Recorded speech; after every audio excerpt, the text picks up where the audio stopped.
You're all, of course, experts in internet governance and internet space in general, and you recognize the importance of the internet. But of course, you're not alone. I mean, internet is so central to the lives of most people today that virtually everyone agrees that that internet should be open. It's too central a utility, too central an infrastructure for most people, that people would like that this infrastructure be accessible without hindrance, without blocking, without unnecessarily slowing something up, or with any kind of discrimination whatsoever. So there is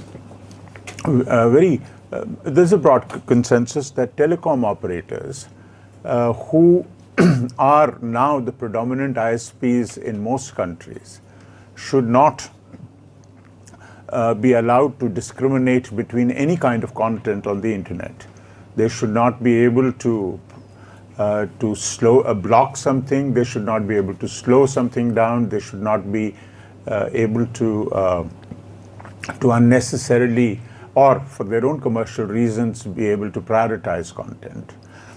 Now, and one of the recent developments in this space has been the treatment of what is called zero rating. And there's been a zero rating, as you know, is the practice of telecom operators to offer some content without it affecting your data charges or your data plans and so on and so forth. In a sense, you don't pay for certain kinds of content. And there has been a broad agreement that such zero rating is a problem. Okay, and I think the problem arises from the fact that the telecom operators today are predominantly the means of accessing the internet, and they're by and large profit-seeking companies. These companies, there was a time till the mid-80s when the predominant means of accessing these networks, except in North America, was through government-owned entities. But we have seen a spate of deregulation in the sector, and now most telecom operators in the world, or the most dominant ones, seem to be private entities. They have obviously commercial and other reasons to block or slow down content. So, and of course, they are, since in most countries they're also very large players, they have commercial as well as political clout. So that also is a concern to many. Many people obviously look at them as gatekeepers because they're, in many cases, the only way to access internet. And I'm just for the purposes of this discussion, I'm also including cable operators where they are important ways of accessing internet, as for instance, the cable industry in the US is. And of course, the other thing that telecom operators have, which is often not remarked upon, is a very unique billing relationship with customers. That they are able to actually give you bills which you may not be in a position to contest very easily. So that again becomes a bigger problem when something is being, any content is being interfered with. However, there is also the network operators or the telecom operators' perspective. They look at particularly the rapid growth of content, especially video content, as causing them a phenomenal amount of, as a cause of congestion in the networks, and therefore causing them to invest far more than they were willing to or are keen to. So they also believe that they have asymmetric obligations, that they are expected to make access as open and as free and as they're not allowed to in any way impact or affect content. But of course, the content players, they believe, do not have similar obligations, that there is a huge amount of content being dumped on the network operators, which is coming in their way to in the way of their right to manage networks, and they've argued that they cannot be expected to work without a commercial incentive, that they are profit-making companies and should be allowed to offer what makes them some revenues or returns, and be able to not do things that actually are a net cost to them. So, and their argument, of course, is that they have a right to protect shareholder interests. Now, in this broad framework, lots of countries have had their own approaches to it. Even though the number is large, this is still a disproportionately small number when you count the number of countries in the globe. But still, there's a large number of countries. There's a broad, I would accept that there is a broad consensus in favor of net neutrality, broad consensus that operators should not be able to in any way interfere with content on the networks. There is a broad consensus that reasonable network management is okay, but discrimination of any kind is unacceptable. However, the devil, as you know, is in the detail. There are various countries do differ in approach. US, for example, that's where it all started. And as you know, it has a history of, Tim Wu, who coined this phrase, did so in 2002. And since then, there's been a major concern about the market power of telecom operators, or indeed ISPs who are cable or telecom operators. So, for instance, you have cable companies like Comcast, and you have telcos like AT&T and Verizon, who control almost all the access to internet in the US. And there has been as you know, there's a de facto duopoly. Most Americans seem to rely either on cable or on fiber of the telecom operators to access this internet. And as you know, there have been several steps in this process. There was an initial attempt to define net neutrality, which fell foul of the courts. And recently, in 2015, the FCC has come up with fairly stringent rules about net neutrality, about the ban, if you like, on any kind of attempt by operators to slow down or block, or block, slow down, or provide commercially prioritize content. So all of that has the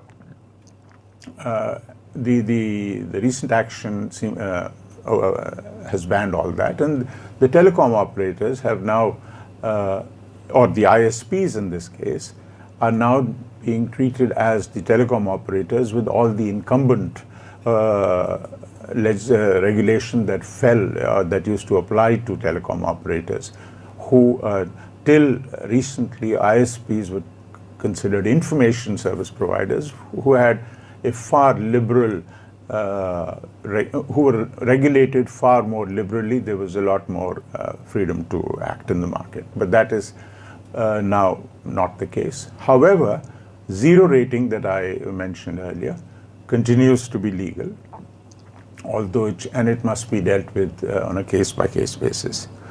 Broadly, the FCC seems to be winning, and the courts have upheld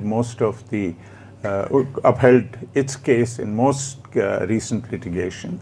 However, there is much more litigation going on, and expected to increase, because obviously the telcos seem to be persuaded that this is not fair to them, be that as it may.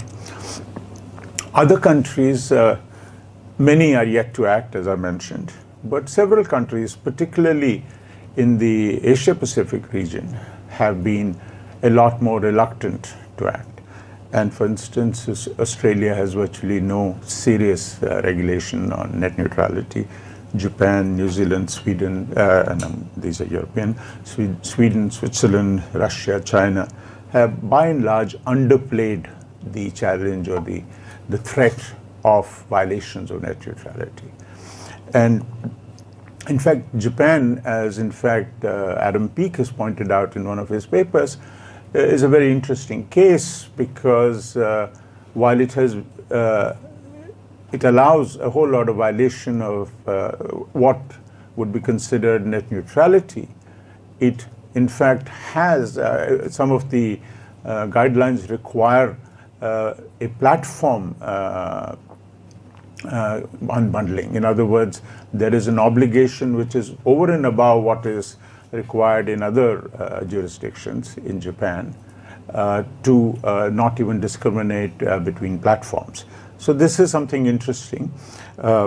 However, Japan permits traffic shaping, for instance, allows operators to manage their traffic without falling foul of whatever little of the net neutrality rules that exist. Europe has had a very interesting background. I'm just giving you a flavor. I'm not pretending to give you a very chronological account or a very detailed account of all this. But Netherlands, for instance, has a very strict net neutrality rules. And Slovenia was another one, but there have been some minor exceptions. Europe, although has been traditionally liberal when it came to net neutrality rules, and as you know, in many countries in Europe, for instance, there are particular rules relating to voice over internet traffic or voice over IP traffic, and many countries have separate tariff plans. Many companies in various countries have separate tariff plans for voice over IP traffic. As you are aware, in barely a couple of weeks ago, Europe has further tightened its rules, and now the net neutrality obligations are stricter across Europe. However, zero rating continues to be allowed under certain circumstances. There are some concerns about the so-called specialized services that the operators offer. For example, services relating to, say, telemedicine or something, or services which use the internet, which are deployed on the internet but are not internet access per se. And there is an obligation on operators to ensure that these services do not adversely affect the quality of internet access, that the capacity available should not unfairly be used up only by specialized services, etc. And there are some guidelines on that. Latin America has had a very interesting background. Chile was one of the first, not one of, in fact, the first country to have net neutrality rules in place. And but in practice, there are exceptions. For example, Chile does allow, or I think probably still currently allows, for example, Wikipedia Zero, which is in fact a zero rating service, and many other such exceptions. But generally, zero rating has been a very prevalent practice in the US. Not all of it has been particularly attractive. Much of it has caused some level of concern, because in some cases that zero rating applied to the 2 or 3 most important or most popular services that people used, or applications people used, and there was a concern that doing so would actually make it far less attractive for people to access the rest of the World Wide Web, the rest of the internet, and would in some ways be in line with the kind of criticism that net neutrality advocates have had of zero rating and other services. But there's been very little regulatory action in Africa, except, but again, as you know, zero rating is a very widely prevalent practice in Africa. In Asia, too, there has been very little actual regulatory action, except, of course, in India, where I come from. Yeah. So in India, the the whole net neutrality debate actually came from an entirely different place. It hasn't come from the open internet space per se.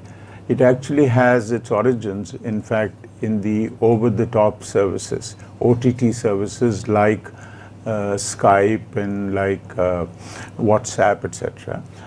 And there was and the telecom operators in India have been arguing for some time that these services are eating into their revenues without being subject to the kind of obligations that the telecom operators have been subject to.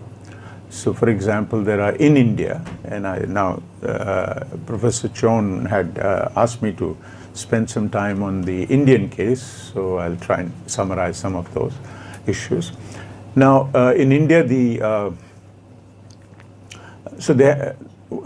situation is the following, that all telecom operators are licensed, and they actually are also subject to fairly significant fees that you have to pay, which is, for instance, not the case in Europe or in the US, where besides the use of scarce resources like spectrum, etc., there is very little levies, or not levies, there is no real license fee worth the name in most parts of the developed world. But in countries like India, you have, besides paying for all scarce resources like spectrum and rights of way, you also have to pay a separate fee for the right to offer these services. And the argument that the operators made, and the telecom regulators seem to be in agreement, was that functionally similar services, for example, voice on Skype and voice on telecom networks, or whether it was messaging on WhatsApp and messaging services like FMS, etc., they were functionally similar and needed to be treated at par. And therefore, some kind of a mechanism had to be found to provide a kind of level playing field for these services. And of course, this is something which the civil society in general in India was not particularly happy about.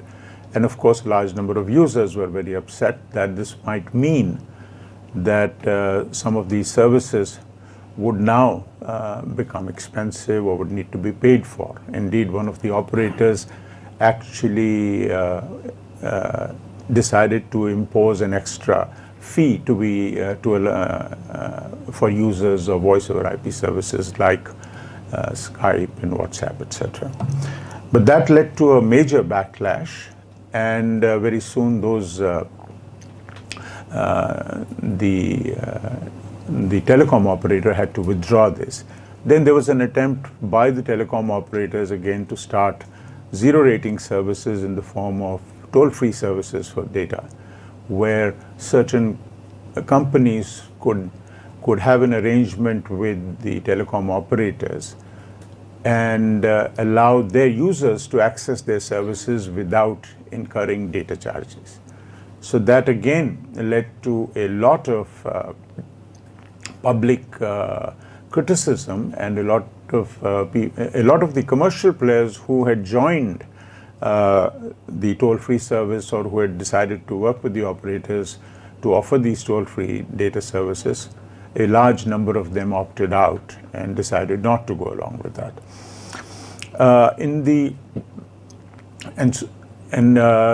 But this whole thing led, as I mentioned, to a huge amount of public outcry, and also a mobilization by special interest groups, particularly the now well-known Save the Internet campaign, which was able to mobilize literally a few million responses to the telecom regulator in India to oppose any kind of special treatment or any kind of additional cost for the use of voice over IP services, or any attempt to allow telecom operators to charge extra for some services or some applications. And during this was what so while the telecom operator initially seemed to be in favor of some kind of a parity between these services, it changed its tack once the new management or the new chairperson of the TRAI took over in the middle of 2015. And by that time, the whole approach seemed to be far more in sync with what the civil society wanted. And the TRAI, which is the regulator there, decided that it to undertake another consultation on whether companies should be allowed to charge differential rates based on content. Now, this itself needs to be needs a little background, because the Telecom Regulatory Authority of India does not actually have any kind of a supervisory role on internet services per se. It does not deal with content, it does not deal with issues relating to freedom of access, etc. But what it does have, and very comprehensive, what it does have is comprehensive powers over tariffs. In fact, tariffs is one area which has been left to the regulator, where even the government of India, which has historically been very active in that tariff setting role, no longer has a role. So the TRAI decided to treat the whole net neutrality debate at that time to simply a matter of tariffs, whether a company would be allowed to charge users based on the websites that they were accessing or the content they were accessing. And this became very, very heated, because that was the time when Facebook started offering its free basics service. Free basics, as you know, is an offering of Facebook, which allows users to access those applications included within the free basics format to be accessed without incurring data charges. So this included largely information-based services. There was no video content in Facebook free basics. There was no music per se, but there were access to, let's say, media websites. There was some access to some job search services, and to a lighter version of Facebook itself. But you couldn't access YouTube, you couldn't access most of what you normally would do on the internet was not in fact accessible on free basics, other than, of course, an abbreviated or a short or a limited version of Facebook itself. But that again created a huge backlash, and there was a lot of representation made to the regulator about the need to stop something like this. And of course, Facebook also decided to then undertake a similar and a very, very high profile campaign to suggest that, to argue in full page newspaper ads. In fact, sometimes two full pages of newspaper ads in the same issue of the newspaper across India, trying to argue that Facebook's free basics was its attempt to expand access, and to stop this would be to actually hurt low-income users. And this led to a very, very acrimonious debate. And in fact, one milestone in that was that one of Facebook's board members tried to suggest that that this was actually going to be as futile as the debate against colonialism or something like that, which sort of earned the wrath of a large number of people. And he had then to hastily withdraw that, and Mark Zuckerberg himself personally had to disown that statement. But be that as it may, it became a very contentious issue. And a few months later, the TRAI itself came up with its rules on differential pricing and essentially banned all manner of differential pricing. It said that no service provider, no telecom provider could price its services based on the nature of the content. And within a week or so of that decision, Free Basics was discontinued in India. And of course, since then, we have seen some level of discussion about whether that was a smart thing for the TRAI to do, or whether it's a bit of a sledgehammer. In fact, the TRAI itself has recently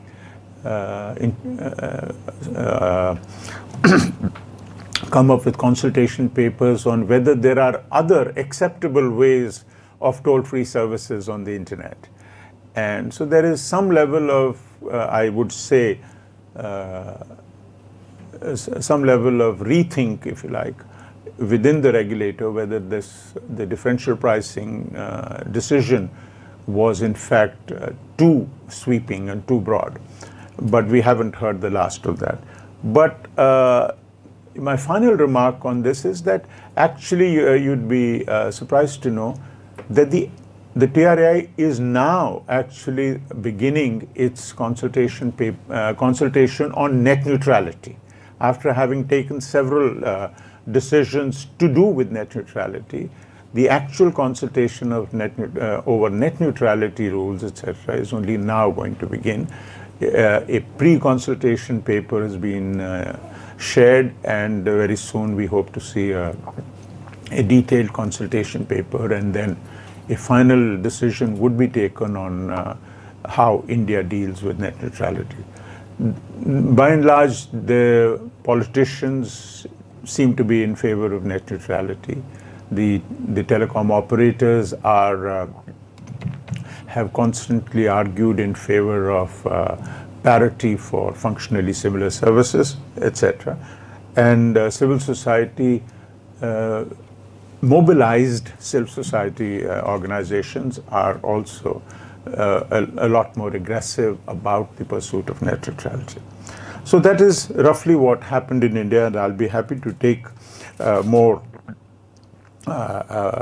questions on this. But let me get back to the So let me just recap what are the major issues around net neutrality for us generally, and that we all agree on. That clearly there is need for open internet. The access should be open and unhindered. People should be allowed to use the technologies that they wish to and the devices that they should wish to. Clearly, there are concerns about investment that many operators have raised. But a large part of the net neutrality decision-making, etc., is coming from the coming in the light of antitrust rules or antitrust concerns. Essentially, the issue is whether the network operators are behaving unfairly, are discriminating because of their market power. But let me now come to some of the issues that I believe are actually a bit more relevant to the Asia-Pacific region, and more so in the context of developing countries. And I believe some of these issues have tended to actually not have not been highlighted enough, etc., etc. Now, for the first point is that the data markets in most developing countries and generally in this region are very, very weak. For instance, in India, barely 20% of the users use any kind of data. And those that do not consume more than roughly about half a gigabit of data. So there is a huge concern that data markets are not actually growing as fast as they might. In fact, the usage of internet in India is roughly about 300 or 400 million subscribers out of a population of about 1.3 billion. But if you look more closely at the data, you would find that there's barely 100 million people, which is less than 10% of India's population, which access the internet more than once a day. And if you look more carefully, you will find that the vast majority of people who access it are between the age group 15 to 40. The vast majority of those are male.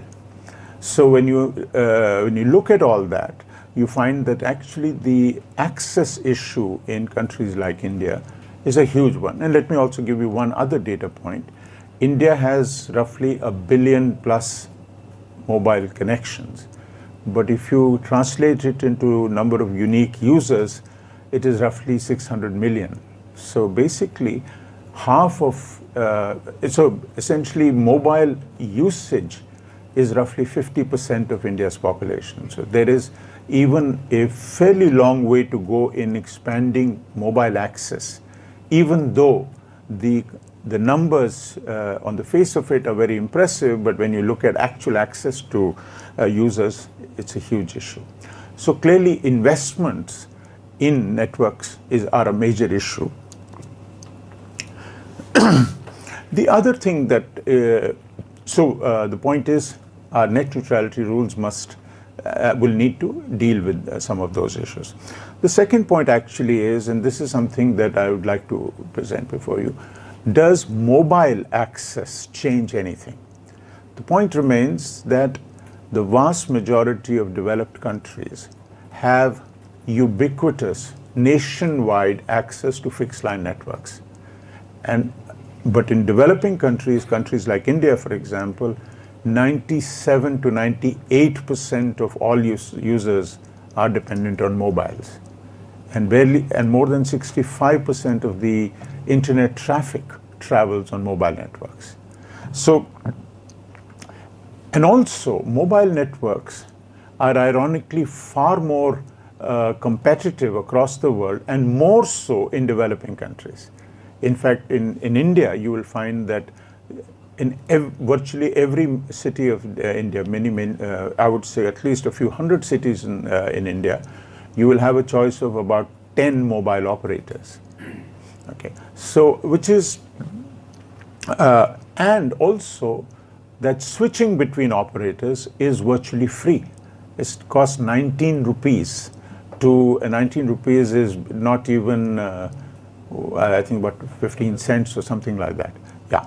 So, the kind of abuse that fixed network operators could make of their access is far more difficult in countries like India. And leave aside, there's been a concern that there is only a single wire going into people's homes in the West, and sometimes there are two, and those two are being abused, if you like, or the operators tend to be restrictive about their usage. But in countries like India, there is no wire. There's virtually no, most people in homes and most people in personal usage of internet is largely mobile. So in a way, you have several wires or several pipes going into people's homes, and very competitive. There is virtually no serious market dominance that you can talk about in these countries, where the largest operator has barely 25% market share. And for instance, as I mentioned, switching between operators is is relatively easy, and in fact, just last year, over 10 million users changed their operators. So it is not something which is in theory, but is actually in practice also. So the other thing is, in this kind of a context, when access is an issue where the primary technology in use is wireless, can we argue that service differentiation is always a bad idea? I accept that there are many instances where it could be not just a bad idea, but an awful idea. But there are instances where service differentiation may be a good idea. In fact, as you know, there are operators, even in the US, who, I'm told, Metro PCS, which have focused on service differentiation in the past. There is Plus, Phone Plus in the UK, which actually gets awards for offering a particular kind of differentiated service. And the other question is whether price innovation is something that should only be restricted to content players, but or are we totally opposed to any kind of price innovation in the access space? Are we totally opposed to any kind of price innovation by telecom players or infrastructure players? And also another provocative question: Can rigid or very doctrinaire net neutrality actually hurt sometimes? What if you actually have users who want an ISP to filter their content? What if you actually, let's say you are a parent and you're no longer somebody who wants to control the content coming to your house. You actually look for a service provider who will do it for you, because filtering content that may be unsuitable, or you may not be willing to pay for it, or whatever. Now, what if a telecom player or an ISP was to emerge which said, look, I will, as a part of my service, offer you differentiated content, offer you filtered content. Current net neutrality would not allow you to do that. So that, again, current net neutrality rules would not allow you to do that. And this is another question for us in an intellectual space to ask whether rigid net neutrality is what we really should be wedded to. I think and I'm also, maybe that's, the other question is also whether, as I already indicated, whether developing countries are unique. Most developing countries, as I said, have much higher levels of competition, and they have many more mobile operators, unfortunately very little fixed networks. Is net neutrality necessarily something that they should accept wholesale, or should they come up with their own versions of net neutrality? The last point is, of course, if the idea is that we want an open internet and we want unhindered access to all content, should we then actually be working with all stakeholders who are a part of this exercise? Should we also be concerned that the content space also seems to have very large players who may in turn, who, for instance, have all the resources to cache their content, who have the ability to locate their servers close by, and are therefore able to actually enjoy a far more market power than there. For instance, it's virtually impossible today for a competition to a Google search engine. It is virtually impossible for a new Facebook competitor to emerge. Should we be concerned about, it is not my point to say that we need or do not need, or whether Google search is good or Facebook is bad. That is not the point. The point I'm making is that should we be actually looking at the whole ecosystem? Should we be looking at all stakeholders to come up with free, unhindered undoctored internet access. So my conclusion is that the need for net neutrality is real. We do want to ensure that the net remains open, it remains accessible. However, and we also must recognize, let me say it again, the need is real, and also the risk of mobile or telecom operators or access providers abusing their market power is real. There is no question, and there are instances, although very few. However, there is overwhelming evidence that one size does not fit all. That there are both across the developed as well as the developing world, in all regions, you are seeing very interesting variations in how net neutrality is being addressed. So we will need to reconcile regulatory objectives. There is the objective of free and open internet. There is, of course, the regulatory objective of expanding access. There is another objective of making that access affordable. Now, and we will come up, the regulators will have to come up with creative solutions to reconcile these objectives. And the real challenge in net neutrality is managing the incentives and the risks. Thank you very much.